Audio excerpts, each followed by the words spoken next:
Let's discuss it all with retired Army Lieutenant Colonel and Intelligence Officer Chuck DeVore and Arizona Senate candidate, former Air Force Major General Mick McGuire. Great to have you back, gentlemen. Thank you. Thanks for having us, Shannon. Okay, I want to start here to talk about this new general that has been tapped to head up things, this war on Ukraine by Russia.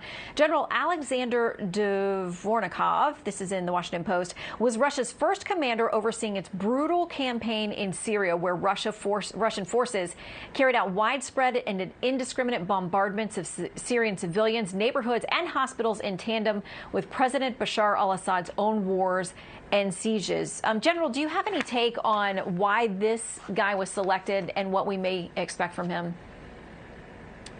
Well, my suspicion is that after his quote-unquote successes at breaking the will of the people in Syria, he's been called out to the Eastern Front there. We've seen that they've cut down to just two fronts, east and south, have nearly merged the two between Crimea and the Donbass. And I think this will mean that in the next few days, they will try to increase the pressure they have where they have a larger ethnic presence of Russians and just an ability to surround the area. And I pray for peace, as you mentioned, with Reverend Graham. It's going to be a tough road for those folks out there. It absolutely has been, and as you said, will continue to be. In the meantime, I want to play something that President Zelensky said on 60 Minutes about what he has been asking Americans and the Biden administration for. What are you asking of President Biden?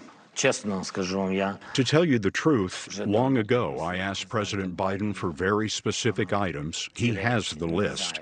President Biden can enter history as the person who stood shoulder to shoulder with the Ukrainian people, who won and chose the right to have their own country. This also depends on him. And Colonel, we've heard a lot of folks say that they think the U.S. could be doing more, this Biden administration could step up and do more, and that they seem a bit hesitant to want to fully back Ukraine.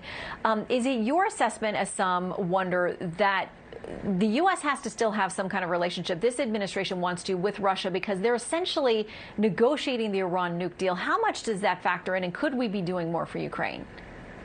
Yes, it does factor in, and there's something else that factors in as well, which is decades of Joe Biden's experience in the U.S. Senate, where he was constantly on the wrong side of history when it came to the Cold War.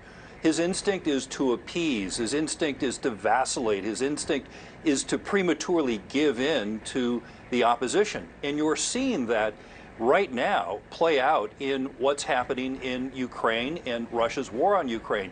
He's not providing nearly the volume of military equipment nor the sophistication of military equipment. Plus, we need training. And so what's happening with these half measures is that more Ukrainians are dying, and the likelihood of Ukraine not continuing as an independent country goes up because of the hesitation from Washington, D.C.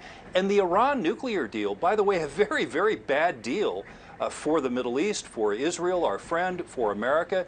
That you're absolutely correct that they're trying to have the Russians as intermediaries and trying to bring them in on this deal. It'll be worth billions for Russian corporations.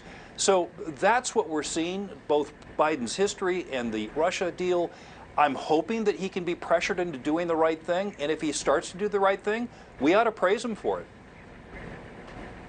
So today, President Biden had a virtual summit or virtual conversation with India's prime minister, and it was noted that he did not pressure him to stop bringing in Russian oil. General, do you think, what do you make of India's position? I mean, they abstained on some important votes, and they seem to also be trying to carefully play both sides.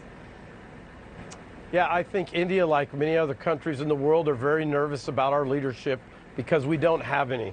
As Chuck mentioned, the biggest loser in this whole thing is going to be President Biden.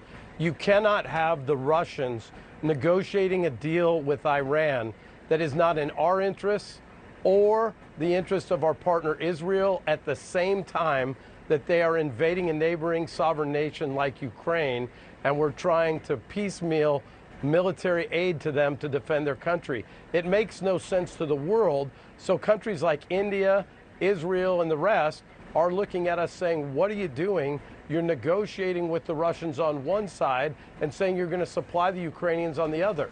I keep telling people, no one prays for peace more than the soldier.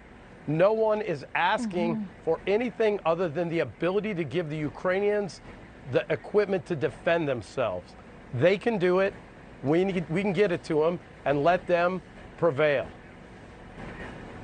General, Colonel, thank you both for lending us your expertise. Hope you'll come back soon. Thank you. Thanks, Shannon.